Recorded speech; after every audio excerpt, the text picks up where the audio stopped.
Magandang umaga sa lahat. It is a pleasure once again for me to be here. Tutuwa ako na muli makapigil after last one was December, no? December. Okay. So, paunahan ko na kayo, I have to be moving around sa aking pagsasalita. Kailangan medyo mawarm yung katawan dahil isip ko na ko. Baka hindi nyo marinig because of God knows. So, kalaiwan ko yung katawan ko, I hope hindi ka mati-distract. Kailangan ko yung maging maliwanag ang pagsasalita. Buksan natin mga Bibles, mga Biblia ninyo sa Philippians 4:10 hanggang 13.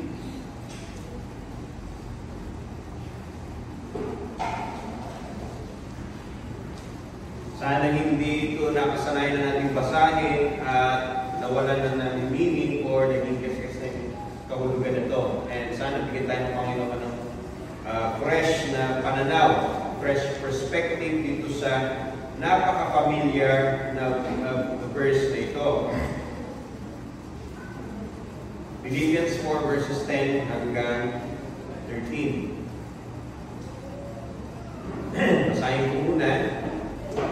Ako'y totoong nagagalak sa Panginoon na ngayon sa wakas sa inyong muling binuhay inyong pagmamalasakit sa akin. Nandito'y katotohanan nagkaroon kayo ng malasakit, ngunit wala kayong pagkakataon. Hindi sa iksasalita ko dala ng pangailangan, sapagkat aking tutunan ng masiyahan sa anumang kalagay aking kinaroroonan. Marunong ako magpakababa, marunong din ako magpakasagana sa bawat bagay at sa lahat ng bagay na tutuhan ko ang lihim sa kabusugan at maging sa kagutuman at maging sa kasaganaan at maging sa kasalatan. Lahat ng mga bagay aking magagawa sa pamagitan niya nagpapalakas sa akin. Dalangin muna tayo. Panginoon, samahin po kami sa pag-consider nitong passage na ito. Salamat po sa mga banal na mga salita na aming nabasa at pakainin mo kami sa pamagitan ng iyong salita. Ikaw rin nagsabi, hindi nabubuhay tao sa pamagitan ng kinapay lamang sa bawat salita na bumula sa iyong bibig. Manalangin namin na mangyari na ito sa umagang ito as we consider, as we try to expound, as we take in into this word, this passage, kung may lingkod na kailangan sa lakas, especially now, sa kanyang kalagayan, hindi maging distraction ng kanyang present situation na sipon at sana'y ipasustain ang boses niya sa pagpapahayag ng salita. Pero malibang ihanda mo puso ng bawat isa, I will be speaking in vain. Kung kaya Panginoon na panalangin din po namin ang paggalaw ng malaya ng Espiritu sa aming kalagitnaan, may touch hearts now na nangangailangan nito sa mga kapatiran maging sa mga hindi mananampalataya. Buksan mo yung kanilang mga mata. May the scales in their eyes fall and may they see the goodness that you have through this word na aming pag-aaralan. Itong aming panalangin sa kanila Jesus. Amen.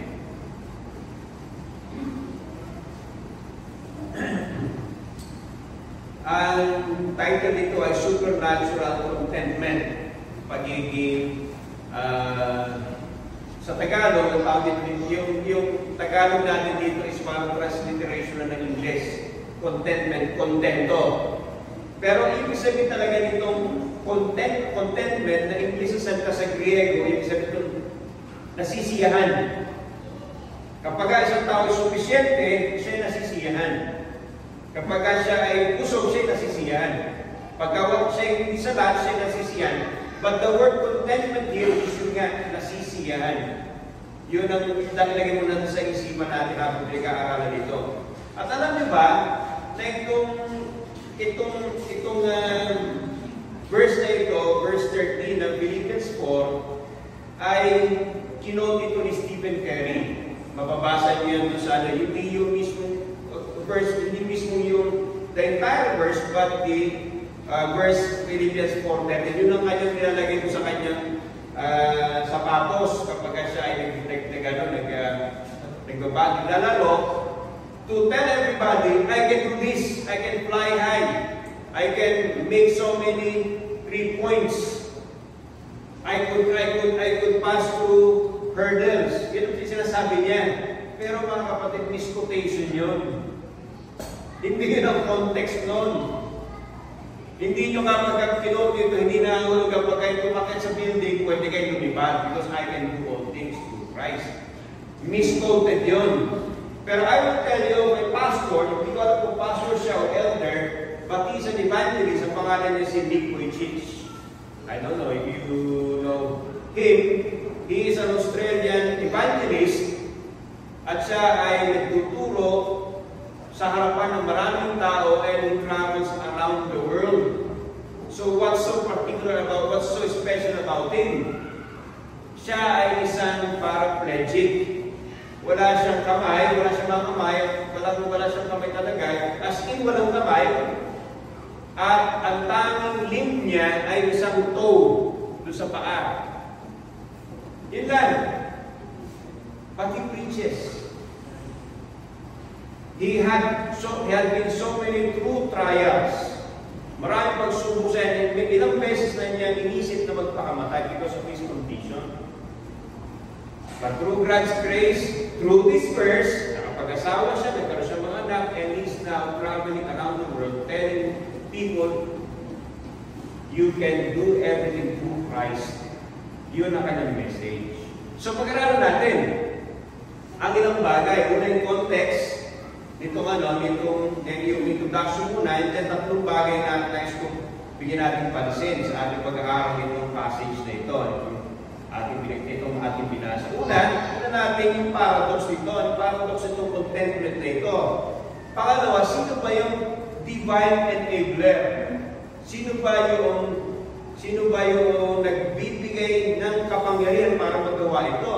Pangatlo, tingnan natin ang purpose. Ano ba dahilan bakit binibigay itong enablement na ito? Una, tingnan muna natin yung context. Ano ba yung context ito? Remember, ito yung mga prison letters ni Apostle Paul. Sinulat niya ito nung siya ay nasa Roman prison. Siya ay nasa kulungan Romano nung siya ay mag-apila because of the accusation against him.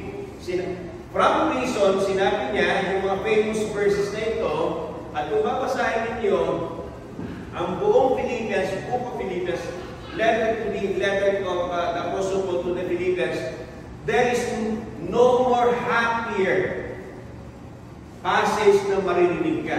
Mababasa ka kung hindi sa Philippians. At kung isipin mo, wala siyang except for reference, ang iniisipin mo rito, ang sumulat dito ay nasa isang napakagandang sitwasyon. Iisipin mo wala siyang problema, iniisip mo siya ay content sa buhay, iisipin mo na siya ay parang siguro nasa loob ng isang subdivision, nakatulad ganito, tinitinang sa labas kanila yung mga bahay, ang gaganda, siguro nandun siya sa isang kwarto, naka-aircon, hindi malamig, hindi mainit, at nagsusulat na ito. Ito mga bagay na ito. But the fact is, he was in prison at that time. At kung iniisip ninyo kung anong prison noon, kumpara ngayon, walas kalahati yung kapangitan o the ugliness of the prison today, wala sa kalahati. Imagine this. Si Apostle Paul, nung sa una niya imprisonment sa Philippians, siya ay nandun sa dulo ng preso, walang window, madilim, medyo basa, damp, at malamig. Tapos nasa stock siya, nakatali yung kanyang mga paa,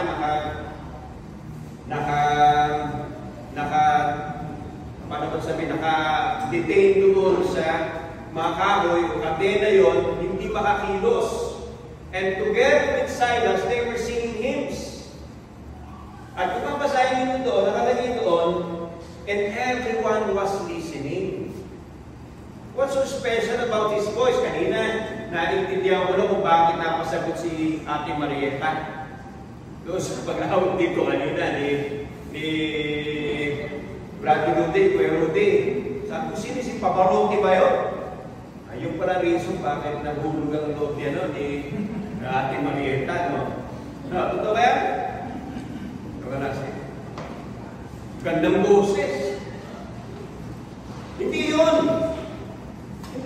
reason kung bakit yung mga nasa prison at that time, nakikinig, everyone was listening.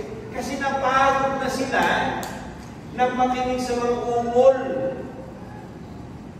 Napagod na sila makinig doon sa mga sigaw ng walang pag-asa at that time.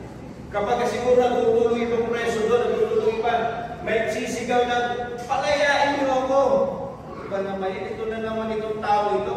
But this time, sa mga sandaling yun, Paul and Silas were singing hymns.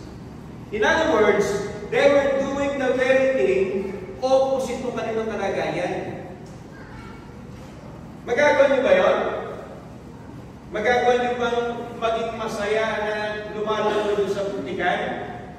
O kaya doon sa kanan na lalaro kayo masaya? Parang ganun situation nila. How did Apostle Paul and Silas do this thing? So nagtanong sa atin. Yun ang ating pagkakaaralan ngayon. Unahan na kayo, true contentment, biblical contentment is not natural. Hindi ito natural. Kasi maski dito sa ganda ng lugar na ito, when you go to an inner room ng isang bahay ng malaking bahay, may swimming pool, there will be discontents. There will be complaining against the husband, complaining against the wife, against the children, complaining about food, complaining about services. Marinig mo rito yan, maski sa lugar na ito. But Apostle Paul doon sa gitna ng madilim, malamig, at magbasa-basang preso, kumahawit siya ng pag-ibig sa Panginoon. How can that be?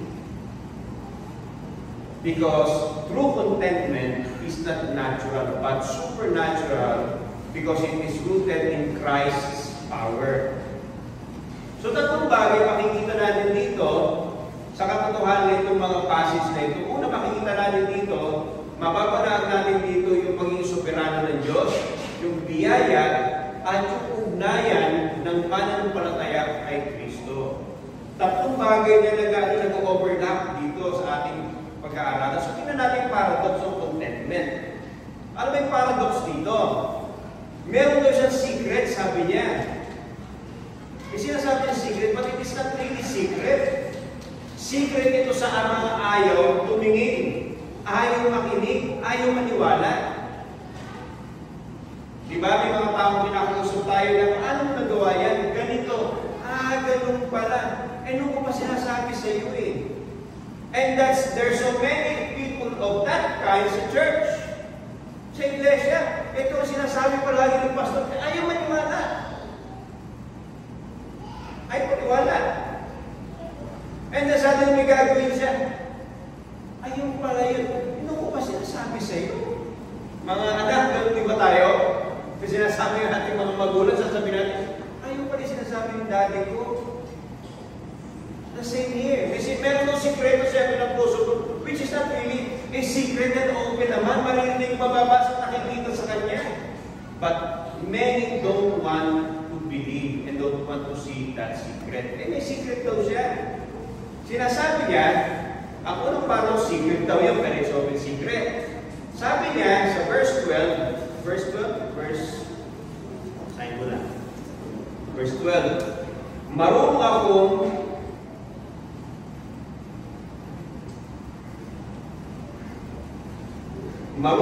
magpakababa. The word is learn. Learning, natututunan daw itong contentment na ito. Ano ang paradox doon?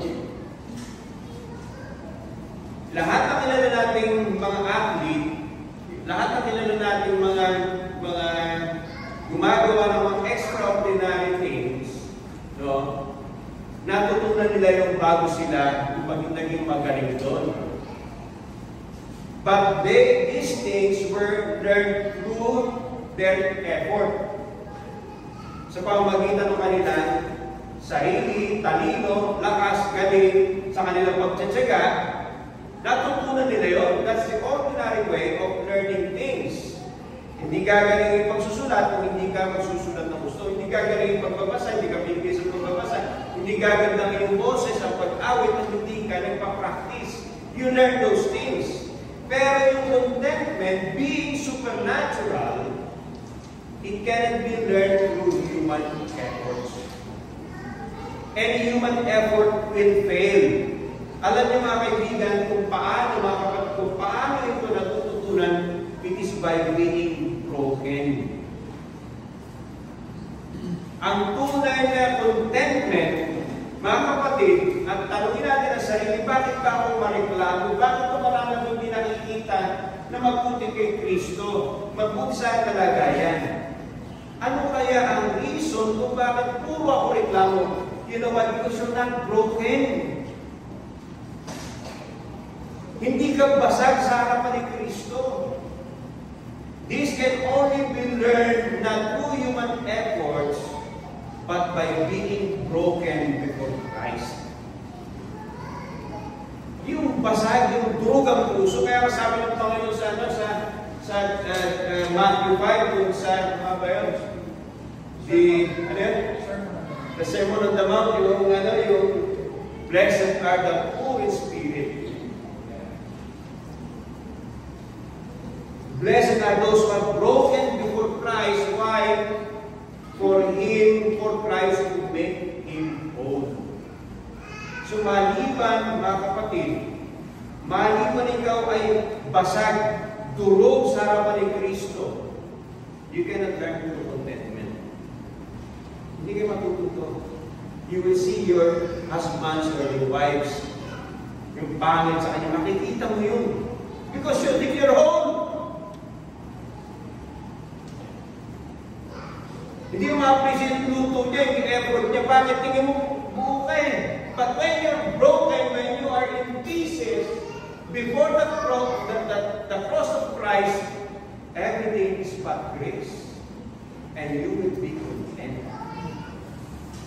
Kaya supernatural yan. Hindi ito yung sinasike up yung sarili.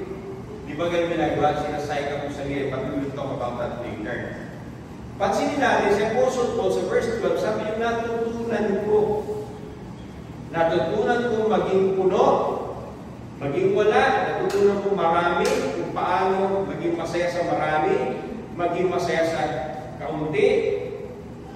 Natutunan ko paano magiging kontento kapag ako'y busog. Siyempre, pag busog, madali makontento. Paano maggutom?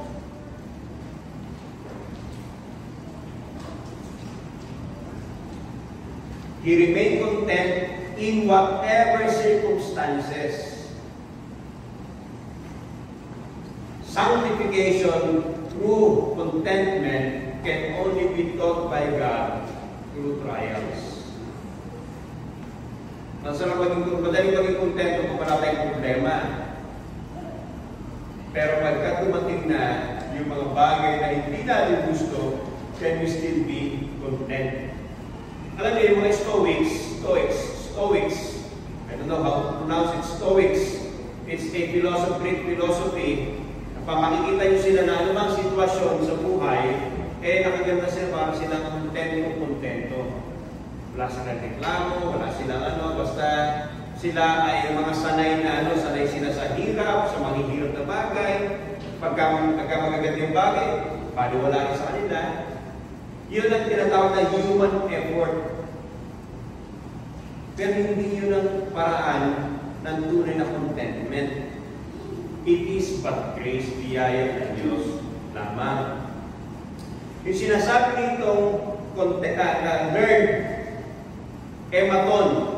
ematon, it implies a process of discipleship but under the Lordship of Christ. Ibig sabihin, mga kapatid, yung pag sinabi natin learn, sinabi nito ni Apostle Paul, sabi niya, I have learned, natutunan ko. Ito ay nagpapakita ng proseso ng pagiging disipulo, learning from someone sa person ni Kristo dahil siyang aking Panginoon. Yun ang ibig sabihin ng learn dito, hindi ito academic. Ito ginagawa natin academic, mamaya when you learn that kapag nasa labas na. nasa labas na tayo, tapos medyo nakapagsalita na hindi maganda yung misis mo, yung mister mo. Masasabi mo, I have learned.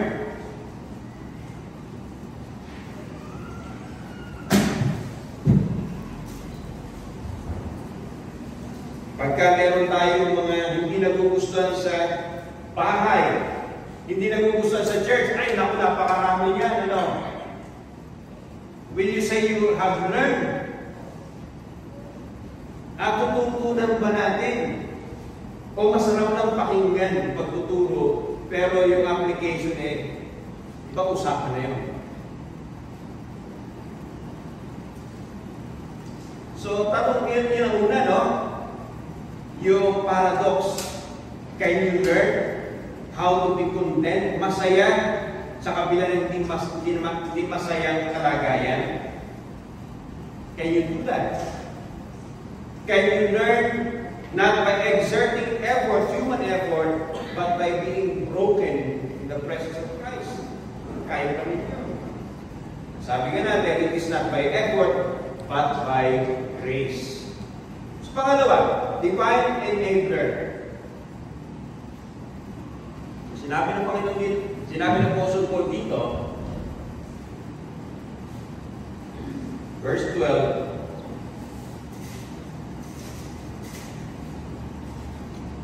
marunong ako magpakababa, pero sa verse 30, lahat ng bagay aking gagawin sa pamamagitan niyan, magpapalakas sa akin. Through Christ, sa pamamagitan lang ni Jesus. So yun ang susi. Our strength is only through union with Christ. Ang focus ng ating strength, ang focus ng sulat ni Apostle Pablo, as in all of his other epistles, will always be only Christ, through Christ. Ina-underscore dito, pinapakita dito, na ang tamang source, ang tamang pinanggagalingan ng kanyang kalakas kung bakit niya gagawa ito ay si Kristo lamang. Sabi, I can do is go. Yun ang Greek na word. To have the capacity. Meron akong kakayanan. I can do. Meron akong kakayanan. At itong kakayanan na ito ay nanggagaling lang sa pamamagitan ng union with Christ. Kasi yung strengthens dito, who strengthens me, si Kristo nagpapalakas sa akin. Ang word dito is a present participle. Ibig sabihin, nagpapatuloy. Nagpapatuloy ito. Ito ay ongoing. Hindi ito minsan binigay sa atin. Ang point dito ay parang baterya. May baterya, ilagay yung baterya sa isang lagayan, meron siyang power in itself, pero hindi mo magagamit. Kasi walang current na walang kable na nakadikit through which yung power ay umiikot. Yun ay ibig sabihin nun. Ibig sabihin nun tuloy-tuloy. Para siyang dynamo tuloy-tuloy. Kaya wala tayong reason, mga kapatid, wala tayong reason not to be able to be content na masiyahan sa ating kalagayan, especially in times of difficulties. Because of Christ's finished work sa tinapos ni Kristo, natapos si sinabi, kasama doon sa sinabi niya, it is finished. Hindi lang yung salvation natin, kung ano yung mag-outflow doon sa salvation na yun. Nakapatid, kasi ito sinabi ni Jesus, doon sa krus ng Kalbaryo, it is finished, it is everything, including ito. Including this, the capacity to be content kapag may mga mabibigat na bagay. And union with Christ makes the believers draw strength because of their vital connection to the vine. Alala niyo sa John 15, John 15:5, sinabi ni Jesus dito. dito. Ang sabi ni Jesus dito, Juan 15:5. Sabi niya dito, ako ang puno ng ubas, kayo ang mga sanga. Ang nananatili sa akin, at ako sa kanya ay siyang nagbubunga ng marami. Sapagkat kung kayo hiwalay sa akin, ay wala kayong magagawa. Parigay ko naman, some of you have seen yung mga tinatanim namin doon sa Aklan. Yung nakikita niyo from time to time yung mga bunga ng talong. Kung kayo friend ko sa Facebook, yung talong, yung palaya, makikita niyo yung ano doon. Saan ang galing yung putas na yun? Bakit naging magbunga yun? Tuwang-tuwa tayo sa kulay violet na yun na mga talong. O kaya yung mga ampalaya, tuwang-tuwa tayo. Why? It's because of the root. It's because of the vine. Para sa talong. At ang sinasabi ng Panginoon Yesus dito, yung kapangyarihan niya is drawn from the root to the vine papunta sa mga stem. At sinasabi pa ng Panginoon ni Apostle Paul, tayo ay grafted in. Alam yung grafted, di ba? Yung alam ko ng mga farmer. Palagi ko, alam ko ni Kuya. Alam niyo ito, di ba? Yung graft. Kayo yung apple, grafted ng apple, nilagay kayo sa avocado, mabubuka pa rin kayo. Kasi nakagraft sa puno. Yun ang sinasabi ng idea dito, yung lakas natin ang gagaling doon sa bagay na yun. At sana mga kapatid, yung talong ng contentment, hindi puro uod. Dumating kami sa point minsan nung nag-harvest kami, ang uod. Ang pangit. Yung iba, liko, paliko, iba, paya, iba. Sana hindi ganon. Yung contentment natin, sana yung mga malalaking talong na yun, na talagang shiny, talagang walang uod. Because we are firmly connected to the vine. Kaya nga nung after the season, yung palaya, season niya ay mga 5 or 6 months. Pagkatapos ng 5 or 6 months, hindi nagano siya ng bunga, kailangan tutuloy mo na siya. At pagka, of course, pag nakita niyo, pagka pinuto na yan, what do you expect next? Ano i-expect natin? Magtutuyo, hindi na magbubunga. Mamamatay na kung anong bunga ng doon. At yun ang nangyayari if we are not connected in Christ. Dapat namin maintindihan mga kapatid na yung justification natin nagbubunga ng pananampalataya sa atin.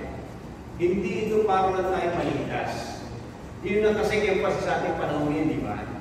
Yung emphasis ko sa maraming churches is that you come in front, o kaya you pray the sinner's prayer, at pagkatapos doon, ikaw ligtas na, and it ends there.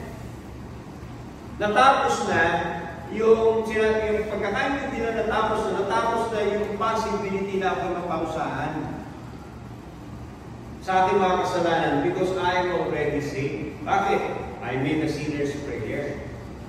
Ang Panginoon, siya magligtas, comprehensive ang pagliligtas niya. Nandun lahat ng binhi para magawa natin yung ating mga tungkulin bilang mananampalataya. That includes being content. That includes being content. Hindi ko alam ang kalagayan ninyo, no? I will not judge kasi hindi ko naman, well, except for Pastor JP, Radio Dave na nakakasaluha from time to time, hindi ko alam ang kalagayan, but I think this is a universal problem. Yung discontent, lalo na mahilig tayo nasa Facebook. No. Pagkalagay na sa Facebook, lagi scroll, makikita mo yung kaklase mo sa batch 85, batch 90. Ako, nasa States. Makikita mo yung bahay, ganda ng bahay. Makikita mo yung kotse, nakagalos kotse. Hindi niya alam, nakinakiyan na siya, pero pinapalabas ng kanya. At yung pinifeed natin ating mga mata. Why am I saying this? Ito ang problema ng generation ngayon. There's so much discontent kasi masyado natin pinifeed yung ating mga mata ng mga bagay sa mundo. And even in church, mga kapatid, dinoob ng Diyos na iba-iba nating sitwasyon. May galing sa isang broken home, may isang napaka-healthy ang pamilya, may galing sa walang asawa, yung isa naman may problema sa asawa, yung isa naman kontento sa asawa, yung isa mayaman, yung isa hindi. Niloob ng Panginoon so that inside the church, very church, we will practice contentment. Hindi para mainggit ako sa kapatid ko. Buti pa siya, buti pa siya, buti pa siya, buti pa to, buti pa ito. No. Sa loob ng church, we drop down every day and be one in Christ. Nararanasan niyo ba yun?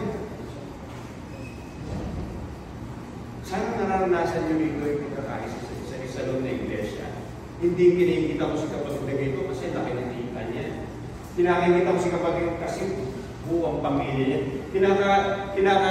Nakikita ko sa kapatid ito, bakit may anak siya? Ako pinipili ito. Siya may asawa, ako wala. Nakita niyo yung dynamics sa loob ng church. Bakit ito ng Panginoon na ganun? Iba-iba natin situation. Ikaw, anong kahit ang sipag mo, bakit gano'n pa rin kinikita ko itong kapatid ko? Bakit konti? Ano, parang dami kami ng pera? Inom ng Panginoon yun. Hindi tayo slab, hindi tayo, ano ba yung mga club dito? Gun club. Napagandahan tayo ng baril. Kaya, bikers club. We are a community with diverse interests, with diverse kinds of situation, nang sa ganon, mapapractice natin sa loob ng iglesia yung mga graces na hinihingi ng Panginoon, including being content. Wala yung aking ano. Sorry ka, wala yung aking.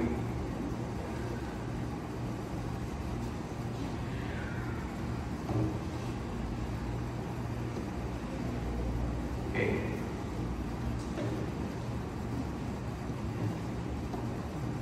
So nakita natin yun. Yung bagay na yun. Buksan natin yung example ng passages, Colossians 1:29. Ano sinasabi sa Colossians 1:29? Ang taga-Colosas 1:29. Ano sabi doon? Dahil dito nagpapagaldi naman ako at nagsisikap ako ayon sa kanyang paggawa na gumagawa sa akin ng may kapangyarihan, saying na kailangan yung at this time sa Apostle Paul, marami siyang problema rin. Although sa itong church ito, hindi niya gaano pinoproblema ito. Pero the point here is, marami siyang worries, marami siyang mga concern, maraming kabigatan siya, pati din nagagawa niya sa pamamagitan ng lakas na binibigay ng Panginoon. Philippians 2:12-13. Anong sinasabi doon?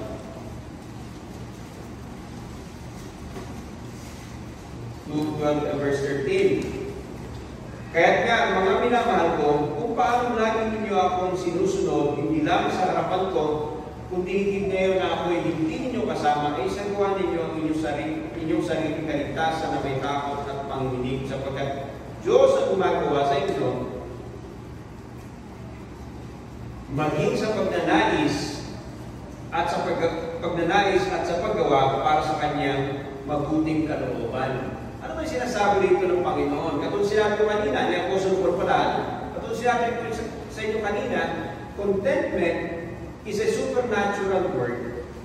Kailangan yung lakas ng gagaling kay Christ, when we are grafted into the vine of Christ, magagawa natin, kukunin natin, pero kung tutuusin, ultimately, it is Christ that is working in us. Yun yung paradox doon. We work, but it is not us who works, but Christ.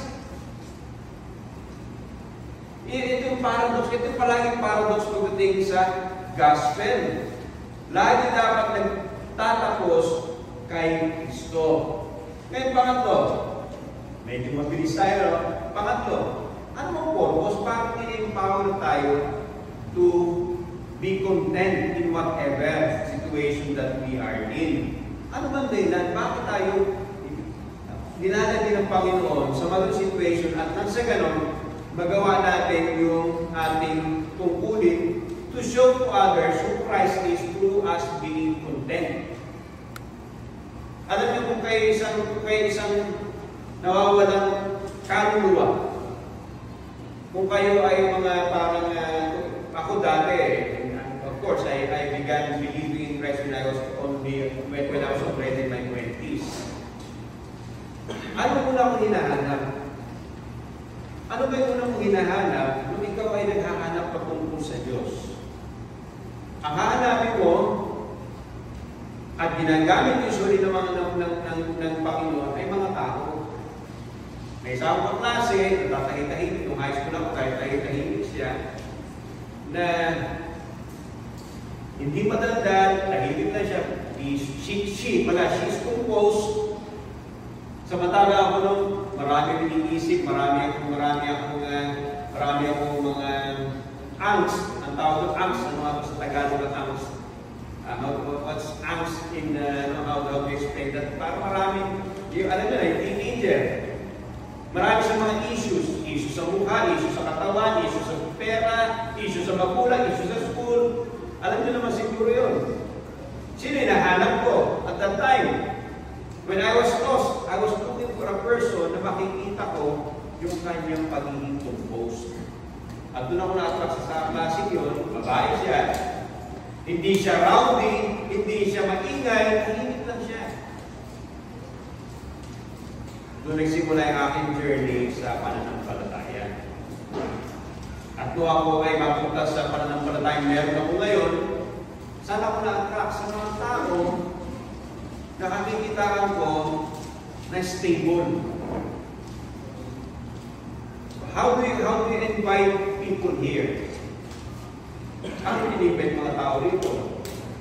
I tell you this, kahit ano ang imbita ninyo, ipapakita natin ay kawalan ng stability sa pakikipag-usap pa lang, pakikipag-dinat sa ating kapwa. Baka isang beses pa lumating kung umalis na yun. But lost people, may mga tao nawawala, naghahanap sila ng poste na pwede nilang panghawakan. At isang makikita nilang, isang source ng kanilang poste na tinitingnan are contented people. Alam nila yung struggle, alam nila yung kapatid ito kalbula because of cancer, but he doesn't complain. He still praises God. So ang tanong mga kapatid sa atin, are we that kind of people? And yung sinasabi, we will study this later sa ating Sunday school, na you should not complain. There's a proper way of doing that. May tamang paraan para gawin yan. Pero ibig sabihin, nandun ba yung bitterness? Nandun ba yung anxiety? Kakaibat ba ng complaint yung parang hawak yung mundo? Parang ikaw ay parang ang bigat ng mundo mo. And then mag-i-invite ka, come to our church. Samantalang ang bigat ng puso mo sumasandaling yun. How can you do that? If you are content in Christ. So paano mga kapatid? Ano bang purpose yan? Anong purpose sa empowerment na binibigay ng Panginoon? It is to glorify God in our weakness. Ano sinasabi sa Philippians 4:13? Sabi doon, 13, lahat ng mga bagay ay magagawa sa pamamagitan niya nagpapalakas sa akin. Kung titingnan lang natin yung first phrase nitong sentence na ito, parang tututuloy lahat sa Kanya. Lahat kaya kong gawin. And this is what the world does. Yung mga tao sa mundo, sinasabi na palagi, kaya ko yan, kaya ko yan. Magagawa ko yan. Kaya nga sa aming profession, ang tinatanong palagi ng mga maging medic, kaya ba natin ito? Ayaw ko salita ng, kaya natin yan. Para sa akin, pag it sounds like, parang pakiramdam ko na, parang nagyayabang ako. Kaya ko yan. Hindi ko masabi yun. Pero pag di ko naman sinabi yun, magdududa siya, sabi, baka hindi niya kaya, lipat naman sila. Pero kung sinabi mo naman, by God's grace, baka naman sabihin niya na, kasama ba ako doon sa ano nila? Doon sa grupo nila, by God's grace. You know what I mean? Naintindihan yung sabihin, ano? Kung titignan natin, yung unang statement, hindi naman yung kalahati ng statement, lumalabas na parang si Apostle Paul na kaya ko lahat yan. Kaya ko lahat yan, pero sinasabi niya sa pamamagitan ni Jesus. Bakit mga kapatid dito, no? Sino rito ang maybe by mistaken belief? Who here among you thought that when you come to Christ, your troubles would be lessened? Sino rito na kaya pumunta kay Kristo, pumunta sa Kanya, lumapit sa Kanya, kasi ni-expect niya mababawasan ang problema niya? Sino dito nag-expect na dahil lumapit siya kay Jesus, lalaki yung pera niya? O sino yung naniwala dito mga kapatid, na dahil siya lumapit kay Jesus, kunti-kunting mawawala yung mga cancer, yung mga sakit, yung problema sa bahay? Sino? So ang tanong ko, kung kayo sinasabi nyo lahat yan, hindi ako yan, iba yung paniwala ko. Ang ibig sabihin mga kapatid, niloloob ng Panginoon yung trials to know the condition of your heart. Kung yung fruit of contentment nandoon, yung talong na yun, yung bang talong ng contentment, ang palaya ng contentment, is it shiny? Wala bang uod? Hindi ba bansot? Kita-kita ba from afar? Yung talungan yun, ang palaya, ang ganda ng palaya, would people be drawn there? Why? Kita nila yung contentment. Kita nila yung saya. Kita nila na, alam mo na, kapire sa squatters area, alam mo yan, walang trabaho alam mo yung problema sa ganito, and yet, lang yung contentment. Pero, dahil alam mo, na yung contentment mo hindi galing sa iyo, sinasabi mo through Christ. O hindi mo kapatid masabi through Christ kasi hindi makita sa iyo.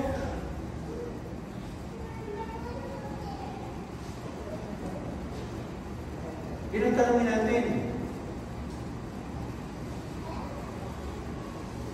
Paul's contentment in prison magnifies Christ. Philippians 1:20. Sino ba itinataas ni Jesus? Doon sa preso, nung siya ay nakakulong. Philippians 1:20. Sabi niya dito, ayon sa aking lubos sa inaasahan at pag-asa, naasaan naman ay hindi ako mapapahiya kundi sa buong katapangan na gaya ng dati, gayon din naman ngayon, ay dadakilain si Jesus sa aking katawan, maging sa pamamagitan ng buhay o sa pamamagitan ng kamatayan. Kapatid, naluluwalhati ang Panginoon, si Kristo, kapag may problema ka.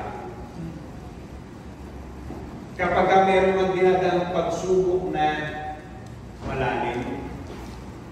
Kapag yung asawa mo may tinamsik na hindi mo gusto yung salita niya, masasabi mo bang naluluwalhati si Jesus? O kung anong tilamsik mo, ano yung asido, dobleng asido, ipapalit mo. How do you do that?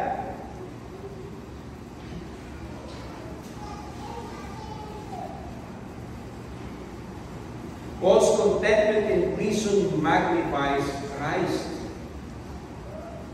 And God gives us so many problems in order for Him to be magnified more. May isa kaming membro na the same problem ang nangyayari sa kanya. Yun at yun ang problema niya. Yun at yun ang nangyayari sa kanya. And I know why. kung bakit yung problema yung palaging dumarating sa kanya, it could be money, yung sabihin, yung pera, yung submission, yung leadership, yung condition ng pamilya, yung paulit-ulit, yun ang John. For how many years yun ang problema nila? You know why? Because hindi siya natututo.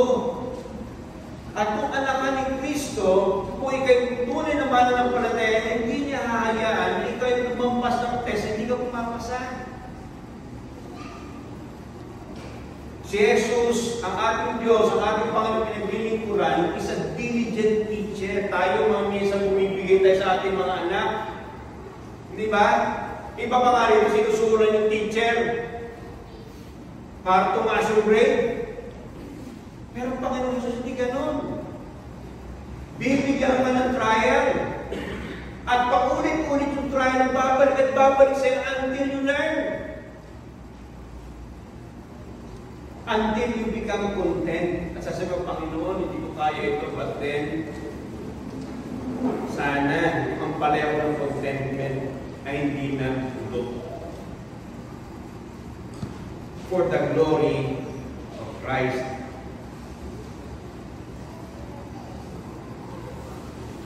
At sinasabi dito sa ating nakita, katulad sinabi kanina, is yung kalakasan ng galing kay Kristo.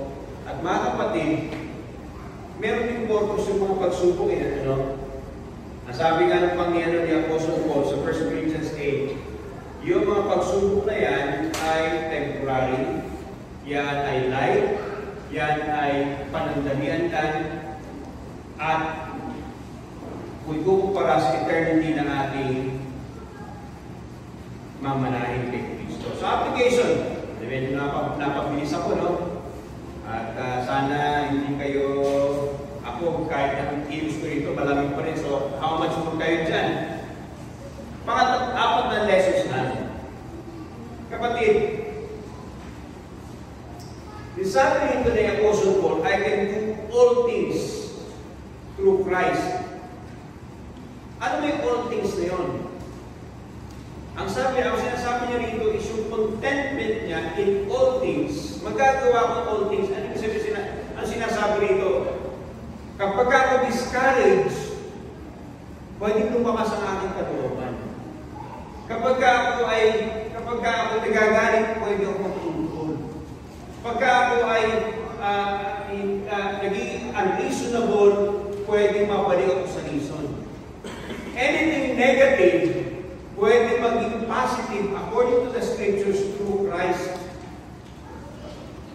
Yun ang ibig sabihin dito. And because of that, I will find myself contented sa aking kalagayan. May contentment ako. So number one, na dapat natin intindihin, mga kapatid, is always trust God's providence.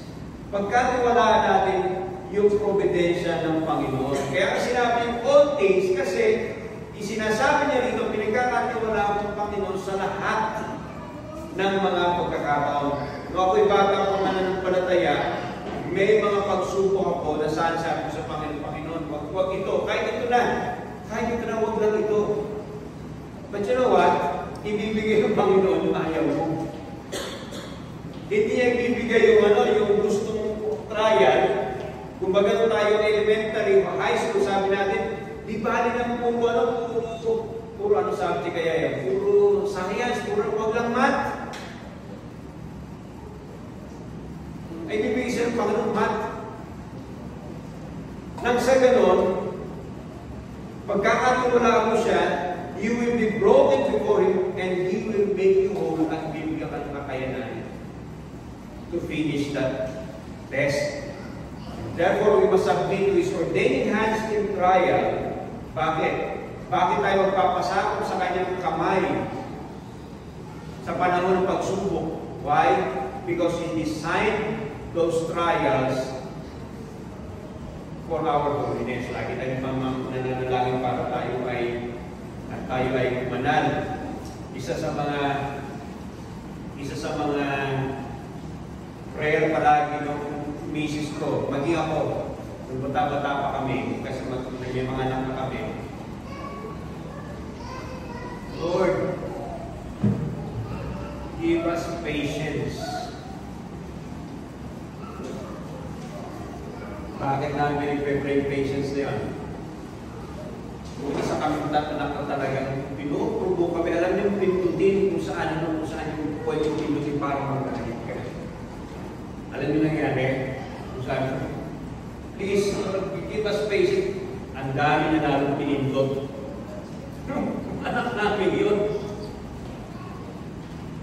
And it took us 10 years, 20 years. Bakit? Ipaulit-ulit eh. It was patient. Nagagalit sa sabog na naman. Pag pinagay Lord, give us patience. Pindutin na naman niya. Kung pwede pindutin sa akin, para magalit kami. That's how God does things. Kaya huwag tayo magtaka kung ang trial natin ay nasa loob ng bahay, nasa loob ng pisina. Isa't isa.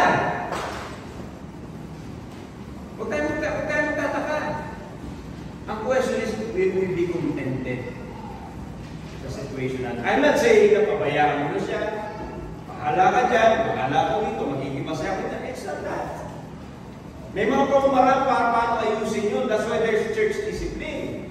That's why you have an elder. That's why you have one another. That's why you have a wife and a husband. May mga magulang ka. Pero the question is, sa mga bagay bang yun, na dumadanas ka, can you say, Lord, I am content? And help me with my discontent. So yun na. Paano mangyayari yun? How did that happen? Simple lang. Nung aming tagpasin yung mga wine na yun ng palaya, hindi ko na nakita afterwards, pero nakita ko sa kaibigan ko, may itim na yun. Tuyo na. Kahit anong ulan ang ulanin siya sa itaas, sa mga premises na yun, patay pa rin siya. What do I mean? Kapatid, we must abide daily in Christ. Araw-araw. Hindi lang 15 minutes a day or 15 minutes every other day. Alam niyo yung sabihin, devotion sa 15 minutes, tapos the following day. Iba nga, Sabado na, kaya linggo na, then the following day, wala na naman.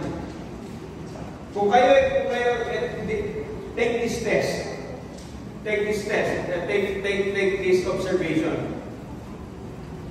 Kapag ka may nakakita ang kapatid na grumpy, madaling mainis, madaling magalit, madaling mapigon, madaling magsalita ng masakit, madaling magreklamo, una mong tanungin, do you pray daily? Do you read the Bible daily? 100% sabi ko sa iyo, random siya, intermittent siya, manalangin, intermittent siya, magbasa, o kaya he doesn't do those things at all. Patay siya eh. Bakit siya magkagaling ng kanyang lakas? Kaya ako kayo may mga kapatid sa loob ng bahay, may mga kapatid, may magkakapatid ng isa, believer, yung isa hindi. At makikita ng believer yung kapatid niya, puro reklamo. Well, I hope hindi ka babalik. Hindi ka babalik kayo sa kung yung ginagawa ko. Kung sila in Christ, you must abide in Christ daily.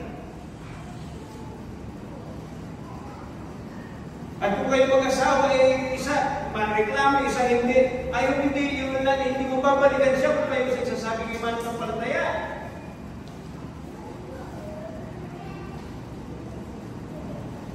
I'm not saying na we're perfect natin yun. But the second application, sinabi ko, abide in Christ daily. Cultivate dependence. Ang kinukultivate natin dito, mga kapatid, dependence. Sa military, lalo kung ikaw ay sa US, yung mga Navy SEALs, ang kanilang kinukultivate doon sa mga grupo, yung maliliit na grupo na yun, yung cohesive group na yun, no mga SEALs na yun, is how to be more interdependent with each other. Interdependent, ibig sabihin, kailangan at least 3 tayo, 4 tayo para makasurvive tayo. But if worst comes to worst, pag isa ka na, i-develop yung independence mo. I-develop yun. Ibig sabihin, paano kang survive dyan, hindi mo ibigay yung sarili mo sa kalaban, na hindi ka sasaksakin ka, ibigay mo hindi lang yung serial number mo, hindi lang yung dog tag mo, pati pangalan mo, presidente, sa'yo. Kundi pagbibigay yung buhay mo, yun ang training nila. Pero mga kapatid, yung training natin kay Kristo is how to be more broken daily. Sana, mga kapatid, mas durog na kayo kaysa kahapon. Hindi yung pagbuka ng pagbuo that I could survive without the church. Kundi araw-araw dinudurog ka ng Panginoon hanggang sa maging fine ka na para uhubugin ka ng Panginoon into the sculpture na gusto niya gawin sa iyo. And that happens when we abide in Christ daily.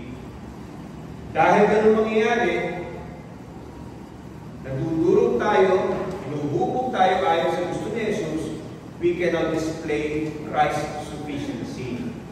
May papakita natin yung pagiging sapat ni Jesus dahil ginagawa natin yung dalawang yon. Paano mangyayari yun? Naalala ko yung aking sasakyan, yung mga adventure. Ang witness sa adventure ay yung kanyang sa loob ng makina. Ano yan? Yung timing belt. Hindi ka doon tayo suso, timing gear. No, timing gear. Timing belt sa'yo, no? Meron din, timing belt. Alam mo yun ang problema niyan. Pagka hindi branded yung timing belt mo, 2 beses mo na tumigil. Dahil yung una namin binili, yung una, naputol dahil lupa na, yung pangalawa, mumurahin. So talagang kailangan gumastos para kunin yung at least original sa kalipo. So yung pinakamahal na, kinala. So ngayon, pero dahil hindi ko alam kung hindi original yun, pag tumatakbo, iniisip ko, parang baka pilang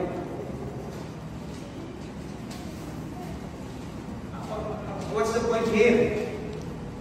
Kailangan nating maranasan yung katulad ng timing belt, yung timing belt ng ating contentment ay original because it is from Christ. Ang makikita ba yun? Kung gusto natin tumagal yung sasakyan natin, ang kailangan natin gawin para talagang tumagal, dali natin sa kasa, every now and then, talagang bigasos ka na. All parts original. Kapatid, yung bang contentment mo galing kay Jesus? Yun ang tanong dito sa atin. Let contentment in suffering testify to the world of His passing worth. Ipinapakita, kumbaga, halimbawa ako ay yung sasakyan ko yun, dumaan na yun, pero makakatakbo ako na hindi ako kinakabahan kasi yung timing belt original. Yung bang contentment mo, kapatid, masasabi mo galing kay Jesus na pag dumating yung mga pagsubok, masasabi mo tested because it came from Christ. Yun ang tanong. And number 4, sa mga hindi pamananampalataya rito, huwag kayo magtaka kung bakit ikaw reklamador ka. Huwag ka magtaka. Hindi ako magtataka kasi ganyan din ako noon eh. Puro reklamo. Nung wala pa ako kay Jesus, wala pa ako sa vine na yun, hindi pa ako nakagrab doon. Puro ako reklamo. I live my feelings based on the situation. Kung ano yung sitwasyon, ganoon ako. Pag puno, di masaya. Pag wala, di galit. Diba? Natural yun. Kasi hindi nakagrab, hindi walang buhay na relasyon, walang dumadalo ng nutrient. So don't ever experiment being content apart from Christ, and hindi magagawa ito both mga believer at saka hindi believer. You cannot do this unless you have a living relationship with Christ. Malibang may buhay kang relasyon kay Jesus. And how does that happen? By being broken sa iyong kasalanan. At sinasabi ko, hindi ko kaya ligtas sa sarili ko, more so maging content. Hindi ko kaya.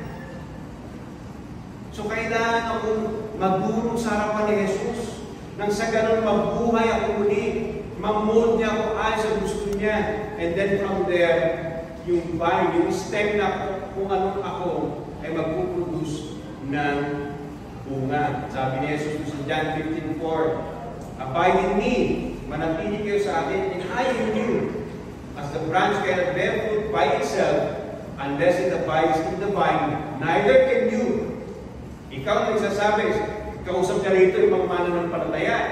Sabi niya, na mananampalataya kayo sa akin, naniniwala kayo sa akin, pero mali ba kayo magpatuloy sa akin, wala kayong magagawa. Anything of spiritual value, wala. Anything that has value in the eyes of God, wala kayong magagawa. Hindi nyo magagawa yun.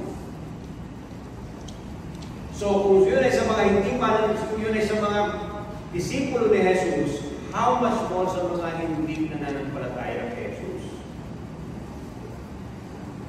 Hindi ba? Kaya huwag tayo magtaka, no? Bakit sa church na ng gulo? Because there are two kinds of people in the church. Ba't magulo yung church na yan? Believer and unbeliever. Yung believer, kirating yung buhay niya. Yung unbeliever, talaga walang buhay kay Kristo. Kaya pag pinagtapin mo sila, pareho sila. Di ba yung mata sa accusation sa ating mga mananampalataya? O, kala ko ba Christian ka?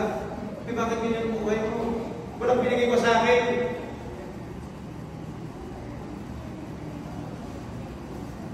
Because unless you abide in me, you can do nothing and you have no life in yourself. So gospel po dito. The cross proves God's power to redeem pain. Inyo, bakit ba yung ibang tao na maraming problema, maraming pagsubok, it will still be content. Bakit kaya? Yun kapangyarihan ni Jesus. Hindi ibig sabihin na wala yung pain, hindi ibig sabihin hindi ibig sabihin tinulungan siya ng Panginoon yung parang anesthesia. Nakasuntok yung mga niya pagkatapos siyang bunutan dahil may anesthesia, wala siya no, there is that pain. Hindi matindi na yun, but because the power of Christ surpasses that pain. Hindi tatanggalin ng Panginoon ang pain. Sigurado yan. Hindi tatanggalin ng Panginoon yung suffering. Sigurado yan. But you can do all those, you can be content, you can be happy, you can show joy in the midst of pain because of God's power. In Christ, even weakness becomes a platform for grace. Ang church platform yan eh. Ito bang TBC is platform ba ito ni Kristo? Pag bumibisita ba rito, isasabi na, yung church na ito napaka-exi ng service, pero malaman. Really ministered to my soul. Talagang siksik yung mga salita. At pagkausap ko yung mga miyembro, talagang ma-identify ako. Hindi na lang salita yun, ma-identify ako, napapalakas ako, nai-inspire ako. Kasi platform ito ni Jesus. Sana hindi tayo source ng news ng mga marites na iglesia ito. Pagpasok na rito, alam niyo, pinag-aawayan ng dalawang miyembro at lalabas sila yung church na yan. Ako, huwag na kayong pumunta niyan. So mga kapatid, in the midst of our pain, in the midst of our problems, trials, sabi ng Panginoon, rejoice in the Lord always, na nakalagay sa Philippians 4:4. Not because of circumstances, but because of Christ in us. Kung papansinin niyo yung tinuro ko ngayon sa Philippians 4:13, nasa doon yung content sa mga pinag-uusapan doon, kakayanan. Kakayanan. Ang kakayanan, ibinibigay sa atin ng Panginoon to be joyful, to suffer with calmness, yung mga trials natin, doon makikita yung contentment. Ito yung sinulat ito ng Apostle Paul noon kasi maraming panahon, maraming Stoics. Stoics, S-T-O-I-C. Yun ay isang grupo, isang philosophy ng mga tao na kahit saan mo sila ilagay, yun ay itsura nila. Kalmado sila. Hindi sila nagreklamo, hindi sila pala sigaw, hindi sila pala reklamo, sinabi na, nandiyan na, hindi yan. Maging masaya ka na lang. Ang hinihiwala, ang sinasabi ni Jesus dito is yung hinihingi niya is that yung contentment mo ay magbubunga ng rejoicing kahit na tayo ay naghihirap. Kaya sabi niya rito sa Philippians 4:4, rejoice in the Lord always. So ang that's everything dito sa ating pinag-aralan ngayon, and I hope ay may natutunan tayo dito, tayo mananagin. Salamat po sa iyo sa ita, Panginoon. May siman nito, hinihiling namin na matulungan kami, pagpalain mo kami, salamat sa tulong mo, at sana hindi ninakaw ng diablo ang mga salita mo, especially in our situation, tumasa na rito sa situation na yung lahat na ito ay pinasasalamatan namin sa kanila.